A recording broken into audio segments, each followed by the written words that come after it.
안녕하세요. 여러분의 부동산 성투자 파트너 로드맨 인사드립니다.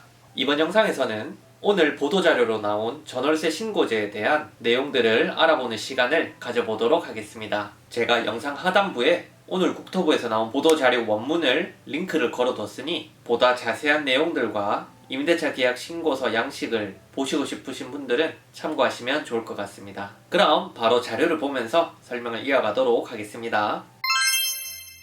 먼저 전월세 신고제의 개요를 살펴보면 오는 6월 1일부터 전월세 임대차 계약을 하게 되면 신고를 의무적으로 해야 한다는 것이고요. 오늘 보도자료에는 이에 대한 국토부의 구체적인 설명이 안내가 되어 있습니다. 먼저 신고를 해야 하는 주택의 경우에는 아파트, 다가구, 다세대 등의 주택과 고시원, 기숙사, 오피스텔과 같은 준주택, 그리고 공장 내의 주택, 상가 내의 주택, 판잣집 등의 비주택이지만 주택의 기능을 하는 곳에서 이루어지는 전월세 계약은 모두 신고를 해야 합니다. 쉽게 말해 주거의 기능을 하는 부동산에서는 신고를 무조건 해야 한다는 것이죠. 신고 대상으로는 보증금이 6천만 원을 초과하거나 월세가 30만 원을 초과하는 등 이 두 가지 조건들 중 하나라도 성립을 하게 된다면 전월세 신고 대상에 포함이 되어 신고를 의무적으로 해야 합니다. 다가구 방들의 경우 준신축 원룸 전세를 제외한 거의 대부분의 거래가 신고 대상에 속하지 않겠나 싶네요. 신고 방법은 주민센터에 방문을 하거나 온라인 신청으로 가능합니다. 신고를 하지 않거나 거짓 신고를 하게 되면 4만원에서 많게는 100만원까지 과태료를 부과받게 됩니다. 다음으로는 전월세 신고제 대상 지역입니다.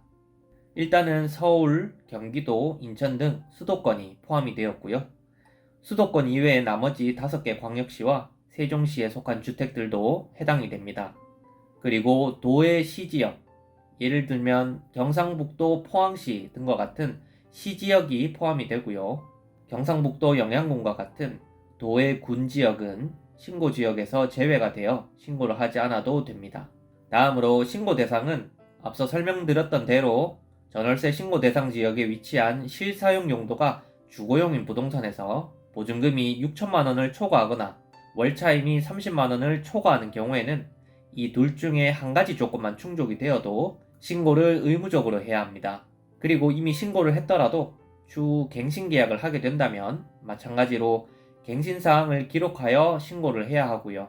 단 계약금액이 변동이 없다면 신고를 굳이 하지 않아도 됩니다. 다음으로는 신고 절차를 알려드리겠습니다. 원칙으로는 계약 당사자인 임대인과 임차인이 신청서에 공동으로 서명 또는 날인을 각각 하여 주민센터에 신청서를 제출해야 합니다만 임대인 또는 임차인 중 한 명이 체결된 계약서 원본을 제출하면 공동신고로 간주해주고 함께 오지 않은 나머지 한 명에게는 주민센터에서 문자로 신고가 완료되었다는 통지를 해주게 됩니다. 그리고 위임인이 계약 당사자들을 대신하여 신고를 대행할 수도 있고요.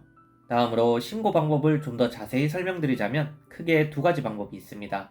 첫 번째로는 임대한 주택의 관할 읍면동 주민센터를 방문하는 것입니다.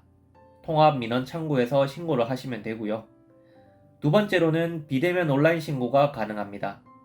이 경우에는 계약서를 핸드폰으로 사진을 찍거나 스캐너로 스캔을 하여 JPG, PNG 파일이나 PDF 파일로 계약서 사진을 첨부해야 하고요.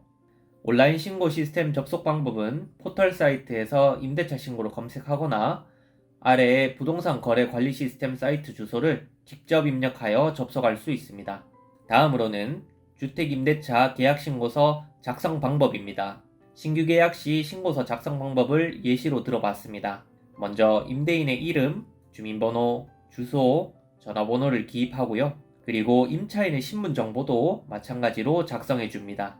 그리고 다음으로는 임대 목적물의 종류를 체크해 주시고 소재지와 호실, 임대 면적, 방해 수 등을 입력해 줍니다. 신규 계약이니 신규 계약란에 체크해 주시고요. 다음으로 임대 계약 내용에는 보증금과 월차임, 계약 기간과 계약 체결일을 입력해 줍니다. 갱신 계약의 경우에는 기존 차임 정보와 갱신된 차임 정보를 입력해 주고 계약 기간과 계약 갱신 청구권 사용 여부를 체크해 주면 됩니다.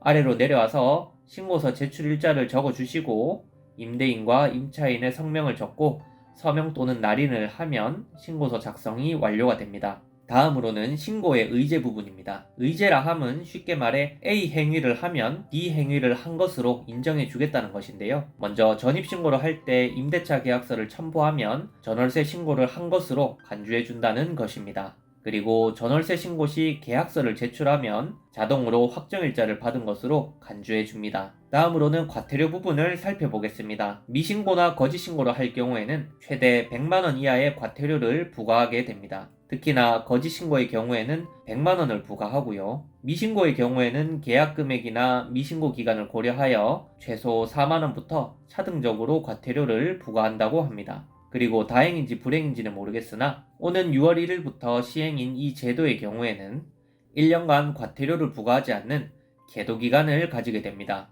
국민들로 하여금 바뀐 제도에 적응할 시간을 준다는 것인데요. 아무래도 내년 이맘때 즈음에서 많이들 까먹으실 수도 있으니 제가 다시 한번 경각심을 일깨워드리는 차원에서 영상을 한 번 더 촬영하여 여러분들에게 알려드리도록 하겠습니다.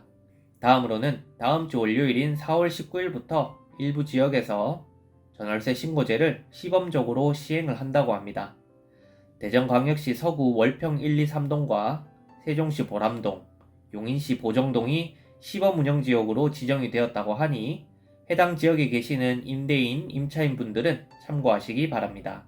마지막으로 로드맨 김 소장이 바라보는 전월세 신고제의 파급 효과에 대해 간략하게 설명을 드리겠습니다.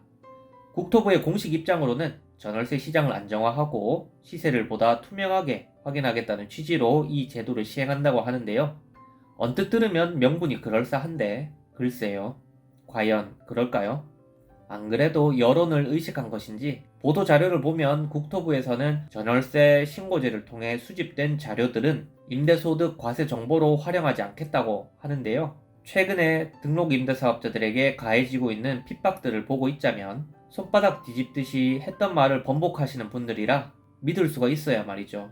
여하튼 이렇게 전월세 신고제가 시행이 되면 그동안 드러나지 않았던 전세 임대인들의 간주 임대료에 대한 소득세가 부과될 것이고 부모님이 지원해준 전셋집 보증금의 경우에는 증여세가 부과될 것입니다. 그리고 임대인들의 세부담이 강화되어 그 부분만큼을 세입자에게 떠넘기는 조세의 전가가 발생되어 전월세 시세가 상승할 것입니다. 전월세 상승이 이루어지면 매매가도 자연스럽게 상승하게 되겠고요. 결국 큰 그림을 그려보면 최후의 승자는 임대인도 임차인도 아닌 나라님이 되겠네요. 물론 임대료, 매매가 상승으로 가장 큰 피해를 보는 것은 현재 주택 임차를 하고 있는 세입자분들이 될 것입니다. 이상으로 오늘 영상을 마치도록 하겠습니다. 로드맨TV에서는 여러분들에게 원룸 매수, 운영, 매도에 대한 지식과 노하우를 전달드리고 있습니다. 그리고 부동산 매물들을 접수받고 있고 좋은 매물들을 선별하여 여러분들에게 소개시켜드리고 있습니다. 오늘 영상이 도움이 되셨다면 좋아요와 구독 그리고 알람 설정 한 번씩 해주시고요. 앞으로도 도움이 되는 부동산 정보들과 알짜 매물들을 가지고 구독자님들을 찾아뵐 수 있도록 열심히 노력하는 김 소장이 되겠습니다. 시청해주셔서 감사합니다.